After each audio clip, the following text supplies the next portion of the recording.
ಕಪಟಗಳು ಈ ದುರುಡರರು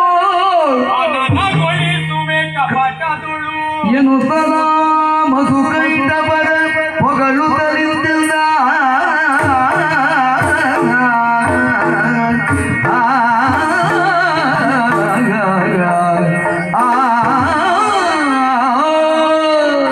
ಮೆಚ್ಚಿದೆ ನಿಮ್ಮ ಪೌರುಷಕ್ಕೆ ಮೆಚ್ಚಿದೆ ನಿಮ್ಮ ಪೌರುಷಕ್ಕೆ ಬಲು ಹೆಚ್ಚಿನ ತೋಳ ಸಾಗರಕ್ಕೆ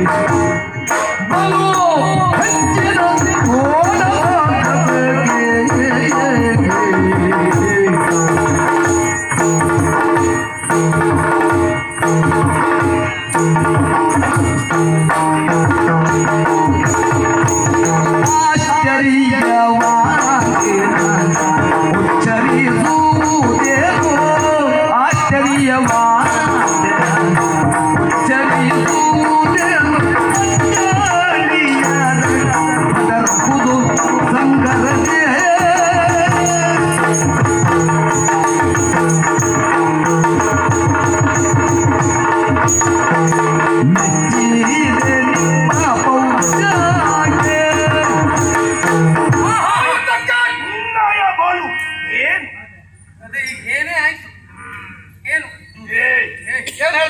ಹೆಚ್ಚಿನ ತೋಳ ಸಾಹಸ ಮೆಚ್ಚಿದೆಯೋ ಅಲ್ವಾ ಮೆಚ್ಚಿದೆಯೋ ಎರಡು ಹೌದಾ ನಿಮ್ಮ ತೋಳ ಸಾಹಸಕ್ಕೆ ಖಂಡಿತವಾಗಿ ಮೆಚ್ಚಿದೆ ಮತ್ತೆ ಅದರ ಒಂದು ಮೆಚ್ಚಿದಂತ ನಾನು ಪ್ರಾಮಾಣಿಕವಾಗಿ ನಿಮ್ಮಲ್ಲಿ ಹೋರಾಟದಲ್ಲಿ ಸೋತ ಪರಿಣಾಮವಾಗಿ ಗೆದ್ದವರು ನೀವಾದ ಕಾರಣದಿಂದಾಗಿ ಮೆಚ್ಚಿರುವ ನಾನು ನೀನು ಒಲಿದು ನಿಂತು ನಿಮಗೇನಾದ್ರೂ ಕೊಡಬೇಕು ಎನ್ನುವ ಹಾಗೆ ಮನ ಇಚ್ಛಿಸ್ತಾ ಉಂಟು ಏನು ಬೇಕಿದ್ರು ಕೇಳಿ ಕೊಡುವುದಕ್ಕೆ ನಾನು ಸಿದ್ಧ ಹಸ್ತನಿದ್ದೆ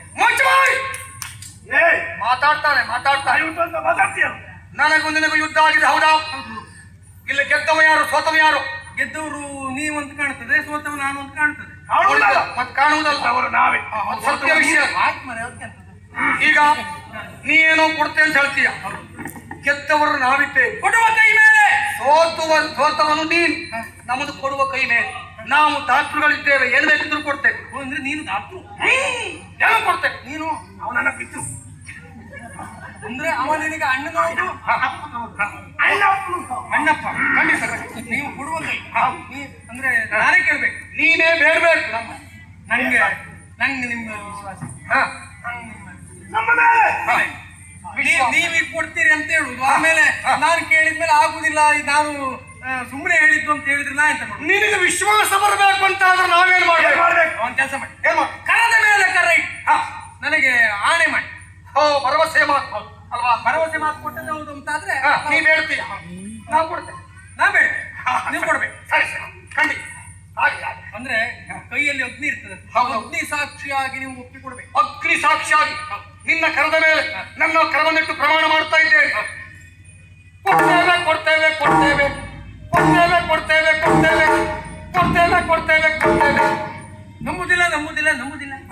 ನಂಬುದಿಲ್ಲ ಅವ್ರು ಕೊಡ್ತಾರೆ ಇಬ್ರು ಕೊಡುದು ಅಷ್ಟೇ ಆಗಲ್ಲ ಕರದ ಮೇಲೆ ಕರ ಇಟ್ಟು ಒಪ್ಪಿಗೆ ಕೊಡ್ಬೇಕು ಇದು ಕೊಡ್ತೇನೆ ಆಗ್ಬೇಕು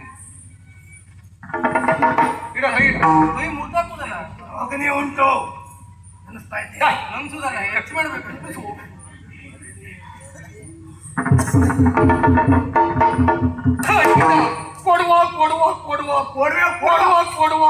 ಕೊಡದೆ ಇದ್ರೆ ಬಿಡುವ ಅಲ್ಲ ಕೊಟ್ರ ಒಪ್ಪಿದ್ದೀರಾ ಒಪ್ಪಿದ್ದೇವೆ ಏನ್ ಹೇಳ್ತೀವಿ ಕೊಡುವ ಕೈ ಮೇಲೆ ಪಡೆದುಕೊಳ್ಳುವ ಕೈ ಕೆಳಗೆ ಅಂತಲ್ವಾ ನೀವು ಕೊಡುವವರೇ ಹೌದು ಅಂತಾದ್ರೆ ನೀವಿಬ್ಬರು ನಿಮ್ಮ ತಲೆಯನ್ನು ನನಗೆ ಕೊಡಿ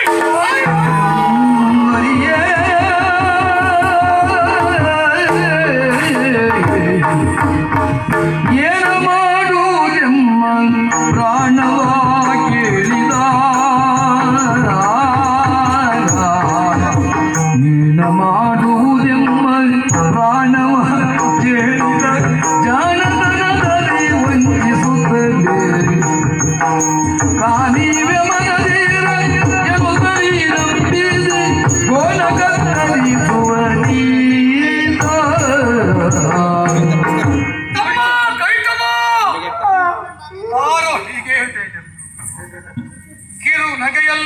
ಕೂಡ ನಂಜುಂಟು ನೋಡು.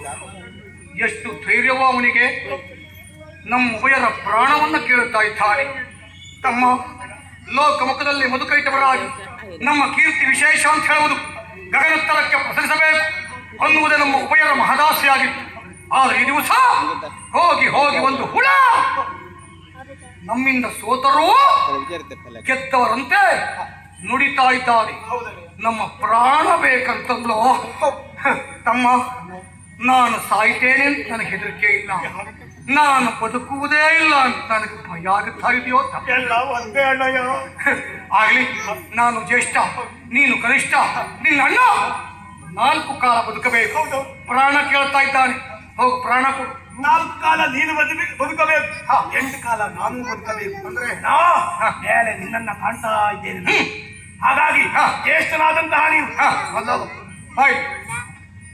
ಆ ಹುಳ ಒಂದೇ ಬುದ್ಧಿವಂತ ಅಲ್ಲ, ನಾವು ಬುದ್ಧಿವಂತರನ್ನು ತೋರಿಸಿಕೊಡ್ಬೇಕು. ಏನ್ ಕೇಳುವ, ಒಂದು ಉಪಾಯ ಮಾಡೋ. ಮಾಡ್ಯಾ ಕಿವಿಯಲ್ಲಿ ಹೇಳು.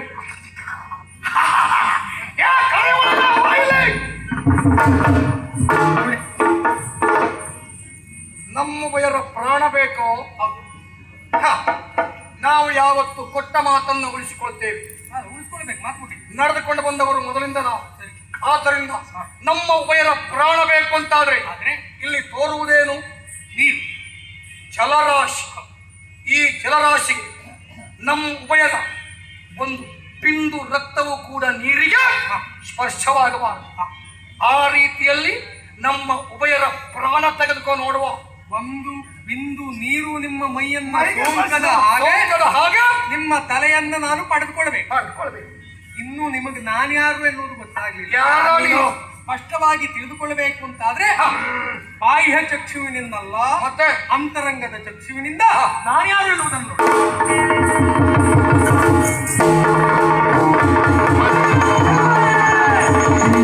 ಜ್ಞಾನ ದೃಷ್ಟಿಯನ್ನು ಕರುಣಿಸಲು ನೆರೆಸುತ್ತಿದ್ದರು. ಕ್ಷೀರಾಣವ ಜಯನ ನಾರಾಯಣ ನೀರಜ ನಯನ. ಕ್ಷೀರಾಣವ ಜಯನ ನಾರಾಯಣ ನೀರಜ ನಯನ. ನಾರಾಯಣ ನೀರಜ ನಯನ. ಘೋರ ದುರಿತ ಸಂಘಾರಣೀನು ಹರಿರಮ ರಮಣ. ನಾರಾಯಣ ಘೋರ ದುರಿತ ಸಂಘಾರಣೀನು ಹರಿರಮ ರಮಣ. ನಾರಾಯಣ ಕ್ಷೀರಾಣವ ಜಯನ ನಾರಾಯಣ ನೀರಜ ನಯನ. ನಾರಾಯಣ ನೀರಜ ನಯನ. ನಾರಾಯಣ ನೀರಜ ನಯನ.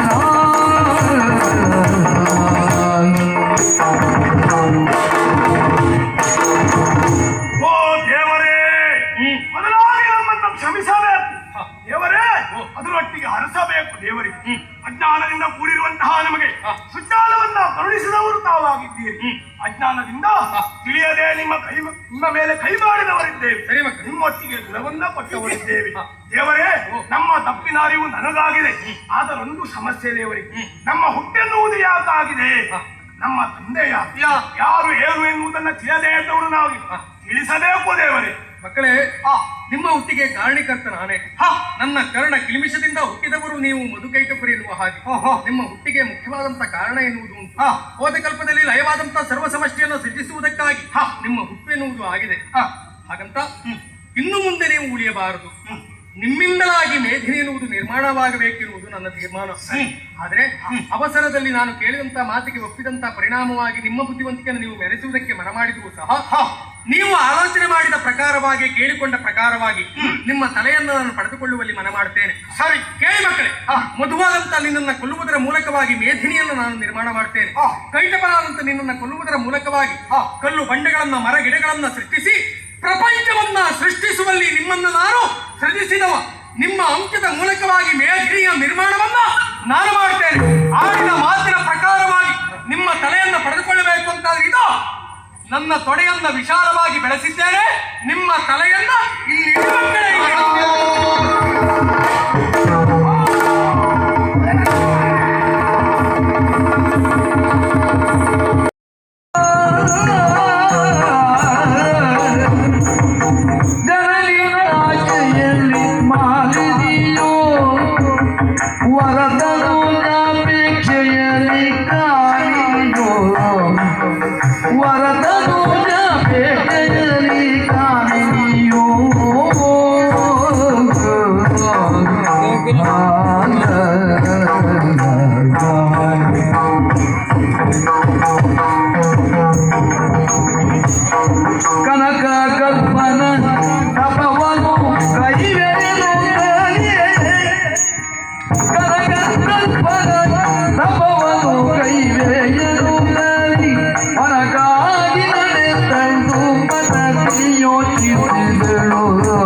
ನಮ್ಮನ್ನ ಹಾಗೆ ಅಲ್ವಾ ಸ್ವಾಮಿ? ಹಾ ಅಪ್ಪ ಏನು ಹೇಳುವುದಿಲ್ಲ. ಯಾಕೆ?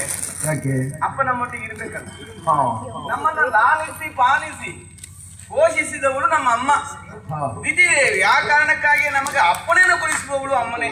ಓ ಮಾತೃ ಪ್ರಧಾನ ಕುಟುಂಬ ಅಂತ ಹೇಳಿ ನಾನು ಅದಕ್ಕಾಗಿ ಮತ್ತೆ ನಮ್ಮ ಅಪ್ಪನಿಗೆ ಒಂದೇ ಹೆಂಡತಿ ಅಲ್ಲ ನೋಡಿ. ಹಾಗಾಗಿ ಹೌದು. ಹಾಗಾಗಿ ಯಾವೆಲ್ಲ ಸಂಕಷ್ಟವನ್ನು ಅನುಭವಿಸಿ ಸರಿಯಾದ ರೀತಿಯಲ್ಲಿ ಬೆಳೆಸಿದ್ದಾಳೆ ನಮ್ಮ ಅಮ್ಮ. ಹಾಗಾಗಿ ಅವಳು ಏನೋ ಒಂದು ಹೇಳಿದ್ರೆ ಅದನ್ನ ಅಪ್ಪನೇ ಅಂತ ಆಜ್ಞೆ ಅಂತ ಸ್ವೀಕರಿಸಿ ನಾವು ನಡೆಸುವಂತಹ ಕಾರ್ಯದಲ್ಲಿ ಮುಂದಾಗ್ತೇವೆ. ನನ್ನಮ್ಮ ದಿತಿದೇವಿ ರೈತರ ರಸಿ ಸಾಮಾನ್ಯದವಳಲ್ಲ. ನನ್ನನ್ನು ಕರೆದಾಡಿದ ಮಾತ್ರ ಮಗಳೇ ಮಾಲಿನಿ ನೀನು ತಾಯಿ ಆಗ್ಬೇಕು ಅಂತ ಹೇಳಿದ್ರು. ಎಷ್ಟು ಆಶ್ಚರ್ಯ ನೋಡಿ. ಹೆಣ್ಣಾದವಳಿಗೆ ಒಬ್ಬಳಿಗೆ ತಾಯಿ ಆಗ್ಬೇಕು ಅನ್ನೋ ವಿಷಯ ಇನ್ನೊಬ್ರು ಹೇಳ್ಬೇಕಾ? ಹೆಣ್ಣಿಗೆ ತಾಯ್ತನ ಅನ್ನೋದು ಹುಟ್ಟುವಾಗಲೇ ಇರ್ತದೆ ಅನುಮಾನವೇ. ನೋಡಿ 2 ವರ್ಷದ ಹೆಣ್ಣು ಮಗು ನೋಡಿ ನೀವು ಕಾಲ ಮೇಲೆ ಮತ್ತೊಂದು ಬಾಂಬೆ ಇಟ್ಕೊಂಡು ಜೋ ಜೋ ಜೋ. ಯಾಕೆ? ಆ ತಾಯ್ತನ ಎನ್ನುವುದು ಹುಟ್ಟುವಾಗಲೇ ಇರ್ತದೆ ಹೆಣ್ಣಾದವಳಿಗೆ. ಹಾಗಿದ್ರು ನಮ್ಮ ಅಮ್ಮ ನನ್ನನ್ನು ಕರೆದ ಹಾಗೆ ಯಾಕೆ ಹೇಳಿದ್ಲು? ಕಾರಣ ನಿಜವಾಗಿ ಹಿರಿಯವಳು ನನ್ನ ಅಮ್ಮ, ನಮ್ಮ ಅಪ್ಪನ ಹೆಂಡತಿ. ಹಾಗಾಗಿ ಸಹಜವಾಗಿ ದೇವಲೋಕದ ಆಡಳಿತ ಎನ್ನುವಂತದ್ದು ಅಥವಾ 3 ಲೋಕದ ಆಡಳಿತವೇ ಅದು ನಮ್ಮ ಊರಿಗೆ ಬರಬೇಕಾದಂತಲ್ವ ದೈತ್ಯರಿಗೆ. ಆದ್ರೆ ಅದು ಬರಲಿಲ್ಲ. ಬಂದ್ರು ಅದನ್ನು ಇಟ್ಟುಕೊಳ್ಳುವುದಕ್ಕಾಗ್ತದೆ. ಯಾಕೆ? ಕೆಲವೊಮ್ಮೆ ಹಾಗೆ ಅಧಿಕಾರ ಸಿಕ್ಕಿರುವುದನ್ನು ಅನುಭವಿಸುವುದಕ್ಕೆ ಅಥವಾ ಅದನ್ನು ಮುಂದುವರಿಸಿಕೊಂಡು ಹೋಗುವುದಕ್ಕೆ ಒಂದು ಯೋಗ್ಯತೆ ಅಂತ ಬೇಕು. ನಾಯಕತ್ವದ ಗುಣವಿರಬೇಕು. ನಮ್ಮಲ್ಲಿ ಸಾಮರ್ಥ್ಯಕ್ಕೆ ಕಡಿಮೆ ಇಲ್ಲ, ನಾಯಕರಿಲ್ಲ. ನಾಯಕತ್ವ ಬೇಕು ಎನ್ನುವ ಕಾರಣಕ್ಕಾಗಿ. ಯಾಕಂದ್ರೆ ಈಗಾಗಲೇ ಈ ಮೊದಲು ದೇವಲೋಕದ ಅಧಿಕಾರವನ್ನು ಅನುಭವಿಸಿದ್ದಾರೆ ನಾವು, ಅದನ್ನು ಉಳಿಸಿಕೊಳ್ಳಿಕ್ಕಾಗಲಿಲ್ಲ ಅದನ್ನು. ಹಾಗಾಗಿ ಒಬ್ಬ ಸಮರ್ಥ ನಾಯಕ ಬೇಕೆನ್ನುವ ಕಾರಣಕ್ಕಾಗಿ ನಮ್ಮ ಅಮ್ಮ ಕರೆದಾಡಿದ ಮಾತು ನೀನು ತಾಯಿ ಆಗ್ಬೇಕು. ಹೇಗೆ ತಾಯಿ ಆಗ್ಬೇಕು? ತಾಯಿ ಆಗುವ ಮೊದಲೇ ಬ್ರಹ್ಮನ ತಪಸ್ಸನ್ನು ಆಚರಿಸಬೇಕು. ಕನಕಗರ್ಭನ ಕುರಿತು ತಪಸ್ಸನ್ನು ಆಚರಿಸುವುದರ ಮೂಲಕವಾಗಿ ವಿಶೇಷವಾದಂತಹ ವರಬಲಾನ್ವಿತ ಮಗನನ್ನು ನೀನು ಪಡೆದೆ ಅಂತ ಆದ್ರೆ ಅವನೊಬ್ಬ ನಾಯಕನಾಗುವ ಸಾಧ್ಯತೆ ಉಂಟು. ಅಂತ ಒಬ್ಬ ನಾಯಕನಾದ್ರೆ ಆಡಳಿತ ಅನ್ನುವಂಥದ್ದು ಸ್ಥಿರವಾಗಿ ನಮ್ಮ ಕೈಯಲ್ಲಿ ಉಳಿಯುವ ಸಾಧ್ಯತೆ ಉಂಟು ಎನ್ನುವ ಕಾರಣಕ್ಕೆ ಕರೆದಾಡಿ. ಈ ಪ್ರಪಂಚದಲ್ಲಿ ಯಾವ ಋಣವನ್ನಾದ್ರೂ ತೀರಿಸಬಹುದು, ಮಾತೃ ಋಣವನ್ನು ತೀರಿಸುವುದಕ್ಕೆ ಅಸಾಧ್ಯ ಅಂತ ಹೇಳಿದ್ರು. ಹಾಗಿದ್ರೆ ಅಮ್ಮನ ಮಾತನ್ನ ನಡೆಸುವಲ್ಲಿ ನಾನು ಮುಂದಾಗ್ತೇನೆ ಅಂತ ಆದ್ರೆ ಅಷ್ಟಾದ್ರೂ ಋಣಭಾರ ಕಡಿಮೆ ಆಗ್ತದಲ್ಲ ಎನ್ನುವ ಕಾರಣಕ್ಕಾಗಿ ಅಮ್ಮನ ಮಾತನ್ನು ಅನುಸರಿಸಿ ತಪಸ್ಸನ್ನು ಆಚರಿಸಬೇಕೆನ್ನುವ ಕಾರಣಕ್ಕಾಗಿ ಇಂಥದ್ದೊಂದು ನಿಸರ್ಗ, ಉತ್ತಮವಾದಂತಹ ಪರಿಸರ ಅಲ್ಲಿಗೆ ಬಂದು ನಿಂತೆ ನಾನು ಯೋಚಿಸುವುದಕ್ಕೆ ಆರಂಭಿಸಿದ್ದು ಸ್ವಾಮಿ. ತಪಸ್ಸನ್ನು ಆಚರಿಸುವುದಕ್ಕೆ ಸುತ್ತಲಿನ ಪ್ರಕೃತಿ ಅನುಕೂಲಿಸ್ತದೆ, ಆದ್ರೆ ನನ್ನ ದೇಹ ಪ್ರಕೃತಿ ಏನಾಗಿದೆ ಯೋಚನೆ ಮಾಡುವುದು. ಜಲುವಿಗೆ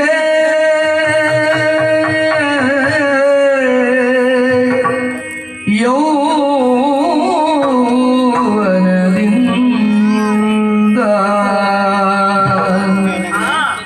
ಕಂಗೊಳಿಸುವೆ, ಯೌವನದಿಂದ ಕಂಗೊಳಿಸುವೆ, ಕಂಗೊಳಿಸುವೆ ನಾ ಅದರಿಂದ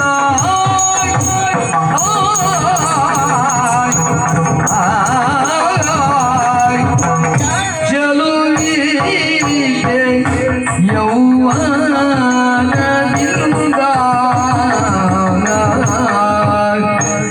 ಎನ್ನ ಚಲುವಿಗೆ ಯೌವನದಿಂದ ಯೌವನದಿಂದ ಕಂಗೊಳಿಸುವೆ ನಾ ಅದರಿಂದ ಕಂಗೊಳಿಸುವೆ ನಾ ಅದರಿಂದ ಯೌವನದಿಂದ ನಾನದರಿಂದ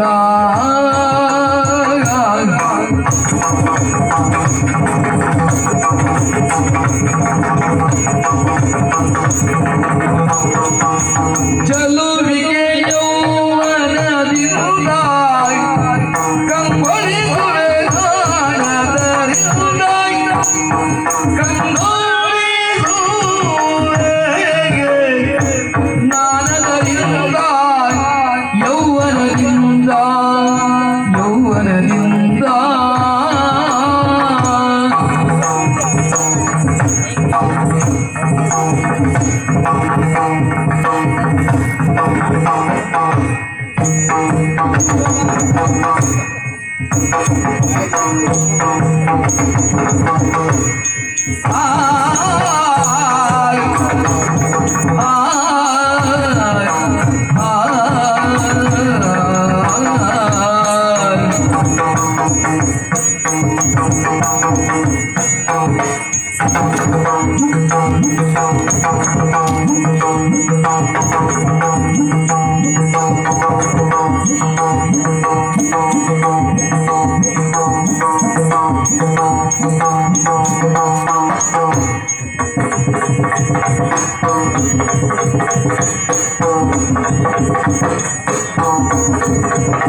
ಎನ್ನ ಕಂಡರೆ ಮೋಗಿದ ತುಳಿಯರು ಮೋಗಿದ ತುಳಿಯರು ಎನ್ನ ಕಂಡರೆ ಮೋಗಿದ ತುಳಿಯರು ತಮಗವರು ವಿಘ್ನವಾದಗರು ವಿಘ್ನವಾದಗರು ಮೋಗಿದ ತುಳಿಯರು ತಮಗವರು ವಿಘ್ನವಾದಗರು ವಿಘ್ನವಾದಗರು ಗಿರಯಕ ಮುಖರನ್ನ ಕಂಡರೆ ಮೋಗಿದ ತುಳಿಯರು ತಮಗವರು ವಿಘ್ನವಾದಗರು ಮೋಗಿದ ತುಳಿಯರು ತಮಗವರು ವಿಘ್ನವಾದಗರು ಚಲುವಿಗೆ ಯೌವನದಿಂದ ಕಂಗೊಳಿಸುವೆ ನಾನು ಅದರಿಂದ ಯೌವನದಿಂದ ಕಂಗೊಳಿಸುವೆ ನಾನು ಅದರಿಂದ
ಇಳೆಯ ಕಾಮುಕರನ್ನ ಕಂಡರೆ ಮೋಗಿದ ತುಳಿಯರು ತಮಗವರು ವಿಘ್ನವಾದಗರು ತಮಗೆ ವಿಘ್ನವಾದಗರು ಚಲುವಿಗೆ ಯೌವನದಿಂದ ಕಂಗೊಳಿಸುವೆ ನಾನು ಅದರಿಂದ ಯೌವನದಿಂದ ಕಂಗೊಳಿಸುವೆ ನಾನು ಅದರಿಂದ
ಹೌದು, ಇಲ್ಲಿ ಬಂದು ಯೋಚಿಸುವುದು ನಾನು, ಪ್ರಕೃತಿ ನನ್ನ ದೇಹ ಪ್ರಕೃತಿ ಸರಿಯಾಗಿ ಉಂಟು ಸ್ವಾಮಿ. ನಾನು ದೇಹ ಪ್ರಕೃತಿ ಆಗ ಒಂದು ಸುತ್ತಲಿನ ಪ್ರಕೃತಿ ಪರಿಸರ ನಾನು ಆಯ್ಕೆ ಮಾಡಿಕೊಂಡ ಸ್ಥಳ ಯಾವ್ದು ಹೇಳಿ? ಕಾಂತಾರ. ಈ ಕಾಂತಾರಕ್ಕೆ ಬಂದು ನೋಡ್ತೇನೆ, ಇಲ್ಲಿ ಪರಿಸರ ಸರಿ ಇಲ್ಲ ಅಂತ ಯಾಕೆ ಅನಿಸಿದ್ದು ನನಗೆ. ನಿರ್ಜನವಾದಂತಹ ಪ್ರದೇಶ ಇದು. ನಾನು ಒಬ್ಬಳೇ ಕುಳಿತು ತಪಸ್ಸನ್ನು ಆಚರಿಸುವುದಕ್ಕೆ ಮುಂದಾದಿರ್ತಾದ್ರೆ ಅಷ್ಟು ಸುಲಭವ? ಒಂದೇ ಹೆದರಿಕೆ ಬಿಡಿ. ನಾನು ತಪಸ್ಸನ್ನು ಆಚರಿಸುವುದಕ್ಕೆ ಬಂದವಳು, ನನಗಿಂತ ಪರಿಸರ ಹೊಸದಲ್ಲ. ಆ ದೃಷ್ಟಿಯಲ್ಲಿ ನಾನು ಕಣ್ಮುಚ್ಚಿ ಧೈರ್ಯದಲ್ಲಿ ಕುಳಿತುಕೊಳ್ಳಬಹುದು ತಪಸ್ಸನ್ನು ಆಚರಿಸುವುದಕ್ಕೆ. ಆದ್ರೆ ಎಲ್ಲಾದ್ರೂ ಅಪರೂಪಕ್ಕಾದ್ರು ಕಟ್ಟಿಗೆ ಬಂದವರು, ಹೀಗೆ ಹಾದು ಹೋಗುವ ಸಂದರ್ಭಕ್ಕೆ, ಅಥವಾ ದಾರಿ ತಪ್ಪಿದವರು ಅಲ್ವಾ, ಕೆಟ್ಟನು ಅಂತ ಹೇಳುದಿಲ್ವಾ, ಎಂತದ್ದು ಕಾಡಿನಲ್ಲಿ ದಾರಿ ತಪ್ಪುದು. ಅದೊಂದು ವಿಶೇಷ ಉಂಟು, ಗೊತ್ತುಂಟ ನಿಮಗೆ? ಒಂದು ದಾಟ್ ಬಳ್ಳಿ ಅಂತ ಹೇಗಿರ್ತದೆ ಹೇಳಿ ಅದು? ನೋಡಿದ್ರೆ ನೀವು ನಿಮ್ಮ ಹರೇ ಜನಿವಾದ ಅದು ಹಾಗೆ, ಅದು ಜೀವ ಇಲ್ಲ ಅಂತ ಹೇಳುದು. ಅದು ಹೀಗೆ ಚಲಿಸ್ತಾ ಇರ್ತದೆ, ಹೀಗೆ ಹೀಗೆ ಅದನ್ನು ದಾಟಿದ್ರೆ ದಿಕ್ಕು ತಪ್ಪುತ್ತದೆ ಅಂತ ವೈಜ್ಞಾನಿಕವಾದ ಸಂಶೋಧನೆ ಆಗದೆ ಹೋದ್ರು ಸತ್ಯ ಅಂತ ನಾನು ಅನುಭವಿಸಿದ್ದೇನೆ ಅದನ್ನು. ಮತ್ತದನ್ನು ನೆನಪಿಸಿಕೊಂಡ್ರೆ ಮಾತ್ರ ಆಗುವುದು ದಾರಿ ನೆನಪು ನಮಗೆ. ಹಾಗೆ ಹೊಲವು ಗೆಡುವುದು ಅಂತ ಹೇಳಿದ್ರೆ ಹೊಲದಲ್ಲಿ ದಾರಿ ಕೆಡುವುದು. ಹಾಗೆ ಏನಾದ್ರೂ ದಾರಿ ಕೆಟ್ಟು ಬಂದವರು ನನ್ನನ್ನು ನೋಡಿ ನನ್ನ ಇರಸರಿಕೆಯನ್ನು ಕಂಡು ಏನಾದ್ರು ಚೇಷ್ಟೆ ಮಾಡಿದ್ರೆ ಇಳೆಯ ಕಾಮುಕರನ್ನ ಕಂಡರೆ.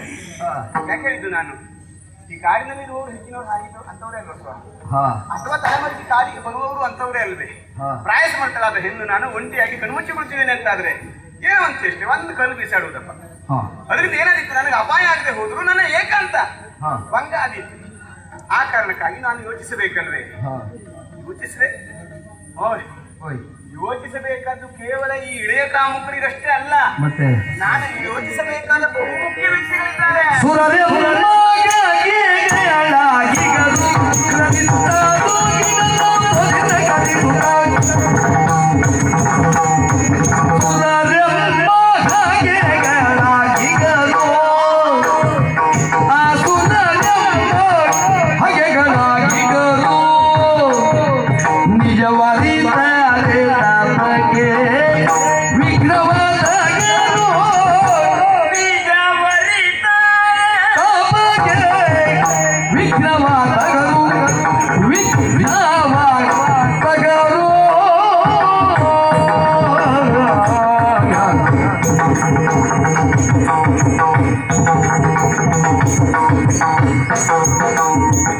ಮರೆಸಿನ ನಿಜವನ್ನು ಹರಿಸಿ ಮಾಗಿಸಿರು,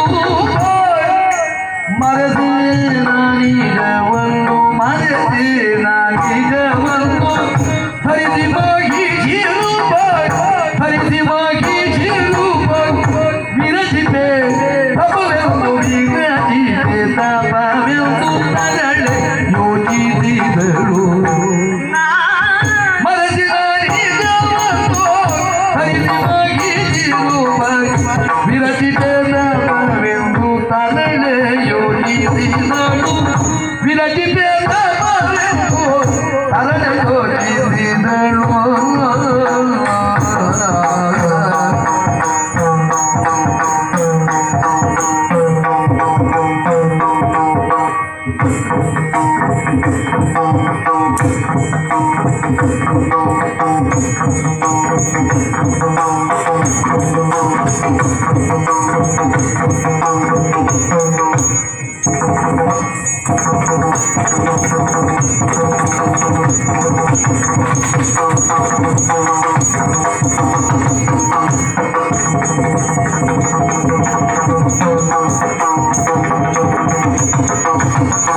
ಮನಸ್ಸಿನ ರೀತಿಯವನ್ನು ಧರಿಸಿ ಮಗಿಸಿರುವ ವೀರಜಿ ಬೇಸ ಭಯವೆಂದು ತರಲೆ ಯೋಚಿಸಿದಳು ವಿರಚಿಪೆ ತಪವೆಂದು ತರಲೆ ಯೋಚಿಸಿದಳು ಸುರರಮ್ಮ ಕಗೆ ಆಗಿದ್ದರು ನಿಜವಾಗಿ ತಪಕವರು ವಿಘ್ನವಾದಗಳು ತಪಗೆ ವಿಘ್ನವಾದಗಳು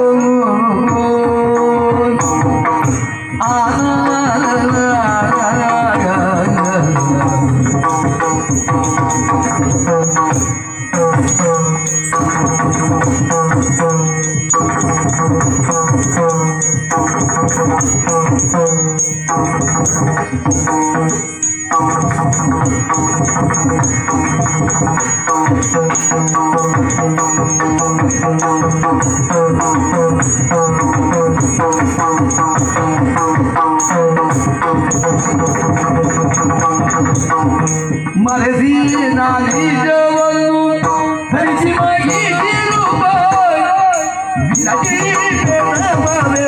ತರಲೆ ಯೋಚಿಸಲು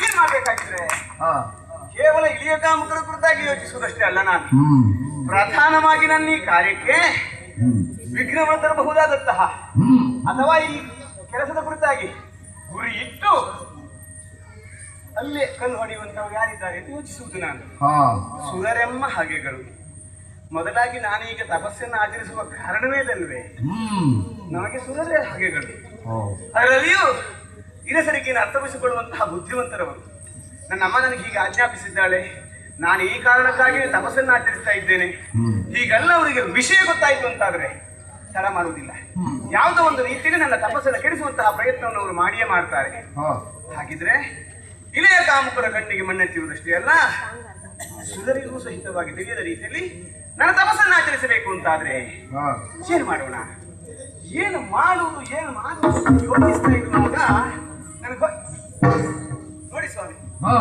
ಆ ಕಡೆಗೆ ಮನುಷ್ಯ ಸಂಕುಲ ಅತ್ತಿಂದ ಇತ್ತಿಂದ ಓಡಾಡ್ತಾ ಉಂಟು ಹಾಗಿದ್ರೆ ಈ ಪ್ರದೇಶದಲ್ಲಿ ಹೆಚ್ಚು ನೆಲೆಸುವಂತಹ ಪ್ರಾಣಿ ಅಂತ ಹೇಳಿದ್ರೆ ಮಹಿಷವೇ ಆಗಿರ್ಬೇಕು ಕೆಲವೊಂದು ಪ್ರದೇಶಗಳು ಸ್ವಾಮಿ ಕೆಲವೊಂದು ಪ್ರದೇಶದಲ್ಲಿ ಹಾವು ಇತ್ಯಾದಿಗಳು ಹೆಚ್ಚಾಗಿ ವಾಸಿಸ್ತವೆ ಅಂತ ಹೇಳಿದ್ರೆ ಪರಿಸರ ಪರಿಶುದ್ಧವಾಗುಂಟು ಅದು ವೈಜ್ಞಾನಿಕವಾದ ಪರಿಶೋಧನೆಗಳಲ್ಲ ಏಕೆ ಕಲುಷಿತವಾದರೂ ವಾತಾವರಣದಲ್ಲಿ ಇರುವ ಅನಿವಾರ್ಯವಾಗಿ ಒಬ್ಬನೇ ಮನುಷ್ಯ ಮಾತ್ರ ಏನು ಮಾಡ್ಲಿಕ್ಕೆ ನಮಗೆ ಬದುಕಲಿಕ್ಕೆ ಬೇರೆ ದಾರಿ ಇಲ್ಲಪ್ಪ ಎಷ್ಟು ಕಲುಷಿತ ಆದ್ರೂ ಅದೇನಾಗ್ರದಲ್ಲಿ ಇರ್ಬೇಕೆಂತ ಆದ್ರೆ ಪ್ರಾಣಿಗಳು ಹಾಗಲ್ಲ ತಮಗೆ ಅನುಕೂಲವಾದಂತಹ ಪ್ರದೇಶವನ್ನು ಅರಸಿಕೊಂಡು ಹೋಗುತ್ತದೆ ಬೇಸಿಗೆಯಲ್ಲಿ ಒಂದು ಕಡೆ ಇದ್ರೆ ಆನೆಗಳು ಮಳೆಗಾಲಕ್ಕೆ ಇನ್ನೊಂದು ಕಡೆಗೆ ಹೋಗ್ತದೆ ಅಂದ್ರೆ ನೀರಿರುವ ಪ್ರದೇಶವನ್ನು ಅರಸಿ ಬೇಸಿಗೆಯಲ್ಲಿ ಹೋಗ್ತದೆ ಹಾಗಿದ್ರೆ ಇಂತಹ ಈ ಮಹಿಷಗಳು ಹೆಚ್ಚಾಗಿ ವಾಸಿಸ್ತವೆ ಅಂತಾದ್ರೆ ಬಹುಶಃ ನೀರುಂಟು ಅಂದ್ರೆ ಅರ್ಥ ನಾನು ನನ್ನ ಈ ರೂಪವನ್ನು ಮರೆಸಿ ಬಿಡಬೇಕು ನಾನು ಮರೆಸಿದ್ರೆ ಒಂದು ವೇಷ ಧರಿಸಬೇಕಲ್ಲ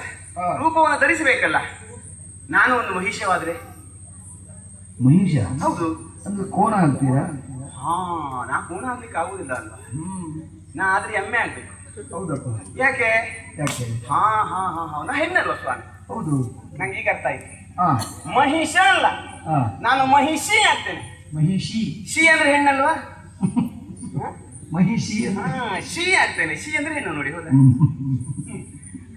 ಭಾಷೆ ಗೊತ್ತಿದ್ದವ್ರಿಗೆ ಗೊತ್ತಾಗ್ತದೆ ಶಿ ಅಂದ್ರೆ ಹಾಗಾಗಿ ನಾನು ಅದು ಎಲ್ಲಿಂದ ಪ್ರಾರಂಭ ಆಗಿದೆ ಇಲ್ಲಿಂದ ಪ್ರಾರಂಭ ನೋಡಿ ಭಾಷೆಯ ಮೂಲಗಳೆಲ್ಲ ಇಲ್ಲೇ ಬಿಟ್ಟು ಮಹಿಷಿ ಆಗ್ತೇನೆ ನಾನು ಮಹಿಷ ಆದ್ರೆ ಗಂಡು ಮಹಿಷಿ ಆದ್ರೆ ಹೆಣ್ಣು ಹಾಗೆ ಅದು ಗಂಡಾದ್ರೆ ಹೇಗೆ ಮಹಿಷ ಕೋನ ಗಂಡಿ ಎಮ್ಮೆ ಅಂತ ಹೇಳುದು ಅದಕ್ಕೆ ಏನ್ ಹೇಳ್ತಾರೆ ಕೋನ ಹಾಗಾಗಿ ಈ ರೂಪವನ್ನು ಮರೆಸ್ತೇನಂತೆ ವೇಷವನ್ನು ಧರಿಸ್ತೇನೆ ತಪಸ್ಸನ್ನ ಆಚರಿಸ್ತೇನೆ ಕೋನ ಆಗ್ಬೇಕು